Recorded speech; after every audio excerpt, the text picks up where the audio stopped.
అనుదిన వాగ్దానం, daily promise.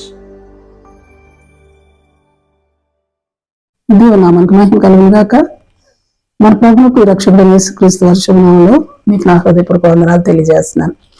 ఈ దినం దేవుని వాగ్దానం, నిన్ను ప్రేమించితనని తెలుసుకున్నట్లు చేసేదను. ప్రకటన 3:9. ఇదిగో నేను నిన్ను ప్రేమించితనని తెలుసుకున్నట్లు చేసేదను. ఆమేన్. Praise lord.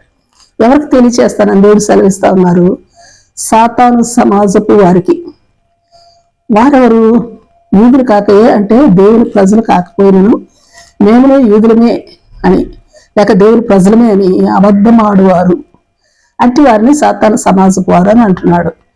వారిని రప్పిస్తాను, వారు వచ్చి నీ పాదము ఎదుట పడి నమస్కారం చేస్తారు.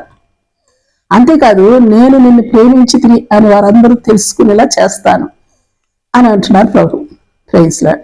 ఎంత అద్భుతమైన సంగతి కదా. అవును, ప్రభు మనల్ని ప్రేమించినట్లు సాతాను సమాజం వారు తెలుసుకోవాలి అంటే మనలో వారు ఏమి చూడాలి, వారికి ఏమి కనబడాలి? మొట్టమొదటిగా ప్రభు మనకి ఇచ్చిన రక్షణ, మనలో కలిగిన మారు మనస్సు, పాప క్షమాపణ అనుభవం. రెండవదిగా మనం అనుభవిస్తూ మన ముఖంలో ప్రతిఫలిస్తున్న ఆనందం, సంతోషం, శాంతి, సమాధానం. మూడవదిగా మనలో ప్రత్యక్షపరచబడే పవిత్రత, పరిశుద్ధత, మన జీవితంలో మూలమొలలు శుద్ధి చేయబడిన విధానం. నాలుగవదిగా మనం పొందుకున్న శారీరక, మానసిక, ఆత్మీయ స్వస్థతలు. ఐదవదిగా మన ఆర్థికపరమైన మార్పులు, హెచ్చింపు. ఆరవదిగా దేవుని వాక్యానికి మనకిచ్చే ప్రాధాన్యత. అలాగే ఏడవదిగా మన మాట, పలుకు, నడవడి, ప్రవర్తన అంతటిలోనూ ప్రత్యక్షపరచబడే దేవుని వాక్యం.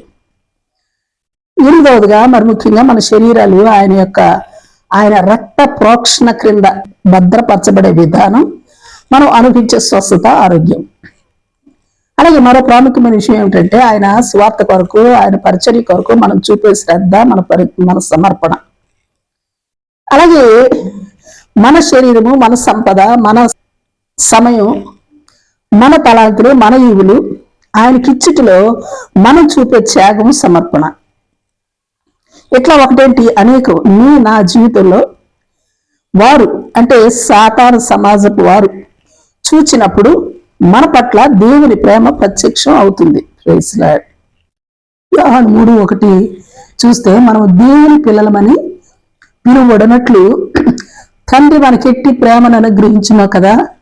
ఈ హేతు చేత మనకేమి గుర్తు చేస్తుంది ఈ హేతు అంటే, రోమా 5:6-11 వచనాల్లో చెప్పబడినట్లుగా మనం ఇంకా బలహీనమై ఉండగా, మనం ఇంకా పాపులమై ఉండగా, మనం ఇంకా శత్రువులమై ఉండగా, మనం ఇంకా భక్తిహీనమై ఉండగా, మనం ఇంకా అవిధేయులమై ఉండగా, సమాధాన స్థితి లేక మరణించవలసిన వారమై ఉండగా, ఆయన ప్రేమ, ఆయన కృప మనల్ని జీవింప చేస్తూ ఉండగా, సాతాను సంబంధికులు మనల్ని చూస్తూ ఉండగా, ఇంకను ప్రకటన 3:7 చెప్పబడినట్లుగా దావీదు తాళపు చెవులు కలిగి ఎవడు వేయలేకుండా తీవాడును, ఎవరు తీయలేకుండా వేయలేకుండా తీవాడును, ఆయన సత్య స్వరూప పరిశుద్ధుడే ఆయన ప్రభు ఇంకా ఏమని చెబుతా ఉన్నారంటే 12వ వచనం, నా దేవుని ఆలయంలో ఒక స్తంభంగా చేస్తాను నిన్ను, అందులో నుండి వాడు ఇక నదిటి అన్నిటికీ వెలుపలకు పోడు, మరియు నా దేవుని పేరును పరలోకంలో నా యొద్ద నుండి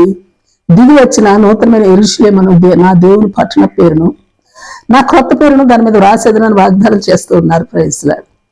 వీటన్నిటికీ పైన ఓ ప్రాముఖ్యమైన కారణం ఏమంటే, ఆయన మన నిమిత్తం తన ప్రాణం పెట్టిన కనుక దీనివల్ల ఆయన ప్రేమ ఎట్టిదైనది తెలుసుకొనిచున్నాము కాదా. అవును. Praise Lord. ప్రార్థన చేసుకుందాం. ప్రేమ నమ్మకం కలిగిన మా పరలోక తండ్రి, ఈ పరిశుద్ధ నామానికి స్తోత్రాలు దేవా.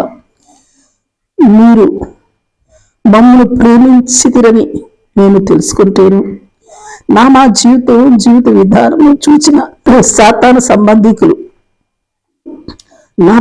మా పట్ల మీరు చూపిస్తున్న ప్రేమను తెలుసుకున్నట్లును, మా జీవిత విధానమును మార్చి మలిచి మహిమ పొందగలరని బ్రతిమాడుకుంటూ ప్రార్థించుకుంటూ యేసు నామములో అడిగి వేడుకొంచున్నాం తండ్రి. ఆమేన్. ఆమేన్. Praise Lord. రేపు మరొక వాగ్దానంతో మనం కలుసుకుందాం. ప్రతిరోజు ఉదయం ఈ కార్యక్రమాన్ని వీక్షించగలరు. తిరిగి మళ్ళా రేపు ఉదయం కలుసుకుందాం. దేవుడు మిమ్మల్ని దీవించును గాక.